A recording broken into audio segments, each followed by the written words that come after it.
Catchy, ain't it? Ah! Damn it, Rila! What did I tell you about sneaking up on me like that? I don't know. I was ignoring you. Besides, it's funny. No, it isn't. So, I take it you're ready for that Pretty Cure recap? Yeah, let's just get this over with. Right then. Pretty Cure is one of those animes that's kind of always been around, but... Riley, did we grow up with that one? I don't know. It came out in 2004. We still 18? Huh? Yeah, probably not. Or not the first one anyway. Too early. Okay. Anyway, it's definitely one of those anime that has early 2000s 4Kids dub written all over it. But nope. It almost happened, but never actually went through. Meme as much as we want, though, 4Kids was a huge factor in a lot of kids first getting into anime.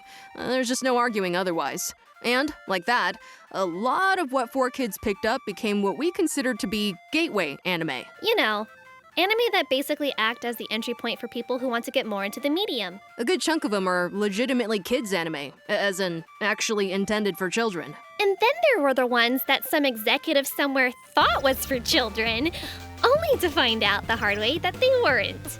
It's where a lot of the weird censoring and stuff comes from, especially with things adapted from Shonen Jump. Spoiler alert, most of the stuff they put out for small children, it's for pubescent boys. So they're gonna have things that the prudes in the FCC won't allow, especially back then, when those restrictions were stricter. But something tells me Pretty Cure wouldn't have had that problem. So let's recap the first bit of the series to see how good it is as a gateway anime. This is the first 5 episodes of Futari wa Purikyo, what we're just gonna call the Futari saga. Such a Dragon Ball fangirl. Rila, shut up. So at the start of the first episode, we're introduced to our main characters. Damn, I guess Honoka really is the smartest kid in class. She's the only one who makes the novel decision to wear a lab coat. Well, duh. Don't you know the math? Lab coat equals genius.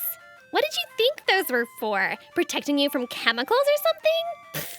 Anyway, one damn catchy tune and some obligatory main character interactions later, the plot literally lands at Nagisa's feet. Along with just the most adorable little marketing opportunity. Get yours today. 18 years ago.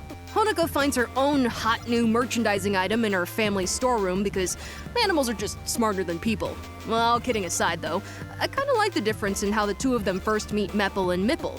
Well, we only see Nagisa meet Mepple, but you get the idea. Not a whole lot of attention is called to it initially because the story just moves on. But it does a pretty okay job of presenting the question of what makes these two girls so special. Why choose Nagisa out of everyone out there? And why did Honoka's family seem to just already have Mipple? These questions aren't answered right away or anything, so the young eyes that this show is meant for are going to be curious about him. Moving on, Nagisa's new digital pet drags her off to find his companion when suddenly, menacing. Insert JoJo reference here. You're welcome. Anyway, whoa, what is this? Some teenager with a lacrosse stick just intruded on my property talking to herself? I better not try to stop her or say anything. Okay, bye now. How'd she even get into that kitchen? And at the end of that weird sequence, villain! No, seriously, he just appears. We'll just assume he can sense the marketing twins. But even if he can do that... And action! Oh, there's Honoka! You know, for a minute there, I almost forgot she was a main character.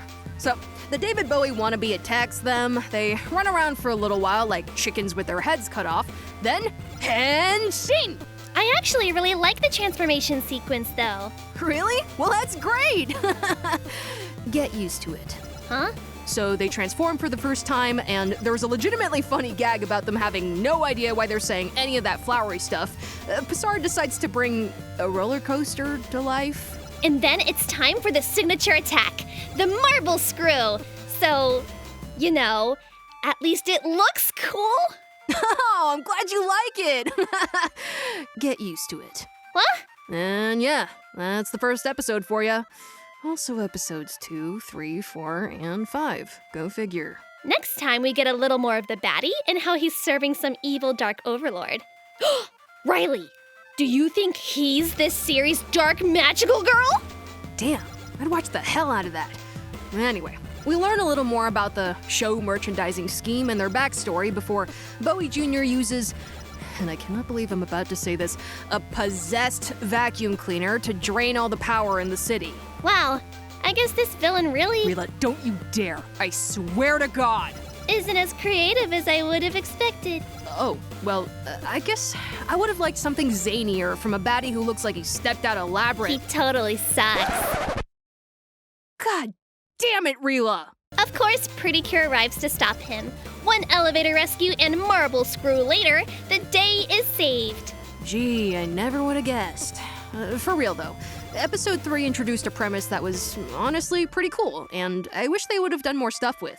Pessard infiltrates the school as a substitute teacher. It's nothing new, sure, but think of all the opportunities there.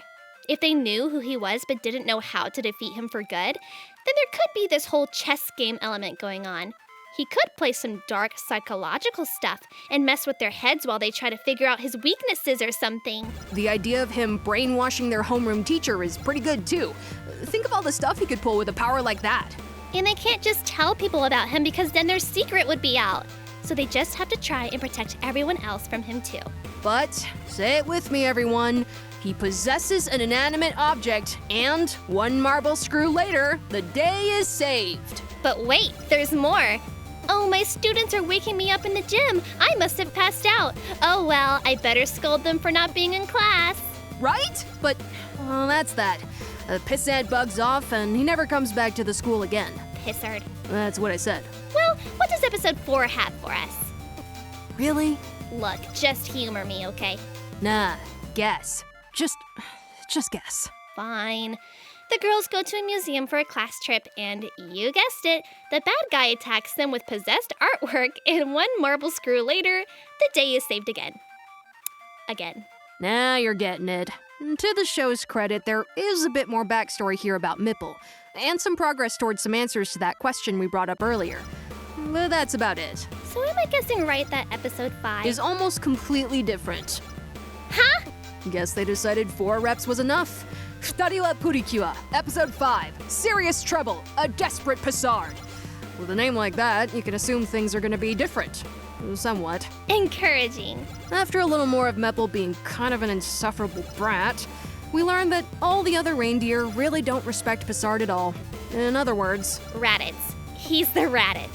yeah, pretty much that. The big scary boss demon is only giving him one more chance to get the prison stones from the girls, so he naturally is gonna pull out all the stops, right?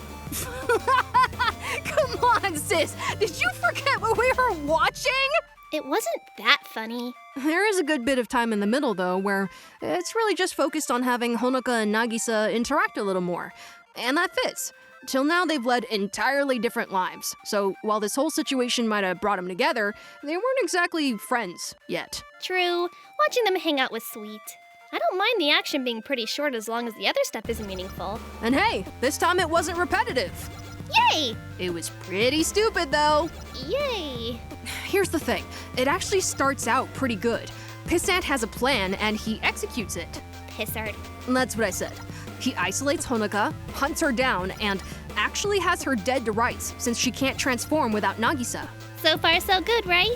Nagisa shows up to save Honoka, but wait, he's still playing this smart and keeping them away from each other. Oh no! Whatever will our heroes do to stop this foul marble screw? The answer's marble screw. It's gonna be marble screw. Gee, what gave it away? So, remember when Goku stopped fighting Cell and decided it'd be a great idea to give Cell a senzu bean? Yeah, this is worse. Way worse. He actually gets Mipple away from Honoka, but decides to give her back and lets the girls transform. Yes, it was because of his bruised ego after he heard the other Darklings mocking him. Cry me a river. So yeah, in the end, the girls use a super duper marble screw and banish Pessard back to the darkness or whatever. Pissant. Rila, how rude, honestly. What? No, that's not what I... Anyway, they get a new prism stone from him. The end. Oh, whatever. That's the end of Pretty Cure's first arc? Is that what we're calling it? Sure. Here's the thing. All jokes aside, it wasn't actually too bad. Like we said, the show's aimed at prepubescent children. It's got obvious merchandising material, it revolves around the repeated use of attacks with catchy names to win the day, and there's nothing abundantly complex about it. At first. We're talking about a 50-episode series from 2004. Even the marble screw wasn't the problem, on its own. It's just that they always used it exactly the same way. Think of something like the Warp Kamehameha, when you have signature attacks and things like Pokemon, Kill a Kill, Noragami, and all these other things. The technique is neat the first time, but the thing that makes them exciting to keep seeing is all the different ways they're used, how an opening will be forced to land those critical attacks. The attacks themselves aren't the wow factor. Yeah, these girls will get more techniques, but I'm genuinely wanting to see how this series and the ones after it will evolve their combat. If I was still a kid, I'd probably eat this show up like candy. Maybe not quite the same level as Pokemon or Cardcaptor Sakura, Or Digimon or Yu-Gi-Oh! On my end. but it did what it set out to do, and there's still plenty of room for it to grow while keeping it simple and fun. I'll admit that I giggled a few times watching it. And I loved the more physical nature of the fights in this magical show versus something like Cardcaptor Sakura or Nanoha. They always finished their battles with Marble Screw, and maybe they could have been a bit more ambitious with how they set up those moments, but the action up to then was actually pretty good for what the show is. Still, this one just oozes with that vintage early 2000s feel. The music, the sound design, the animation. But that's part of the charm, I think. It might not have aged the best, but I can totally see it being a good gateway anime for its time. I guess if you want us to actually start properly covering Pretty Cure in its full glory, we can give it a shot. But for now, that's gonna be it for us. The summer of magic is over. Oh, talk about stressful. Ugh, I need a break. Aw, my little sis is all tuckered out. You know what? I don't even have the energy to jab back at that. Let's just move this along. Well, we're done. So, what's your favorite gateway anime? Let us know down below. After this, we're gonna take a bit of a hiatus. Maybe the odd one-off episode here or there, but we'll be back to form before you know it. Until then, I'm Rila, signing off. I'm Riley, bowing out. Thanks for watching. Keep up the awesome and stay tuned!